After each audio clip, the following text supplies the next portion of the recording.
भूल गए ने जाके ससुराल, भूल गए ने जाके ससुराल। इसका रिकॉर्डिंग स्टूडियो एकंगर सराय। सुन लेगे सुनमा मार कितना तू कराने प्यार, सुन लेगे सुनमा मार कितना तू कराने प्यार। आदत लगाइने गे रोज हमारा बहने गे भूल गए ने जाके ससुराल, आगे आदत लगाइने गे रोज हमारा बहने गे भूल गए ने जाके ससुराल, भूल गए ने जाके ससुराल, भूल गए ने जाके ससुराल। आगे आदत लगाइने गे रोज हमारा बहने गे भूल गए ने जाके ससुराल। हमारा लेके तना पलान तू बनाइले, खेत खरियानी छोड़ दलान में बोलैले, खेत खरियानी छोड़ दलान में बोलैले। हमारा लेके तना पलान तू बनाइले, खेत खरियानी छोड़ दलान में बोलैले।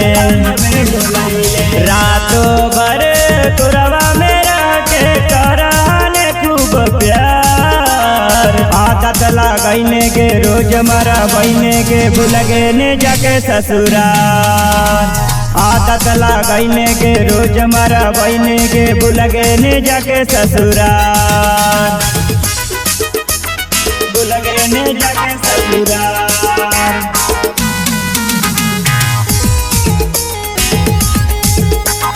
भूल गए ने जाके ससुराल। इसका रिकॉर्डिंग स्टूडियो एकंगर सराय। हमारा के पहले तू अपन बनैले गे, प्यार से अनजान हलियो प्यार तू सिखैले गे, प्यार से अनजान हलियो प्यार तू सिखैले गे। हमारा के पहले तू अपन बनैले गे, प्यार से अनजान हलियो प्यार तू सिखैले गे, प्यार तू सिखैले गे। पूजावा जैसन तू सोना निकल गे निछिनार।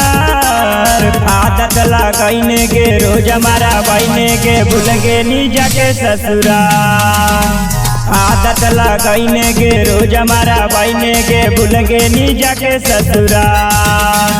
सुन लेगे सुनमा मार कितना तू कराने प्यार, सुन लेगे सुनमा मार कितना तू कराने प्यार। आदत लगाइने के रोज हमारा बहने के भूल गए ने जाके ससुराल, आगे आदत लगाइने के रोज हमारा बहने के भूल गए ने जाके ससुराल। इसका रिकॉर्डिंग स्टूडियो एकंगर सराय।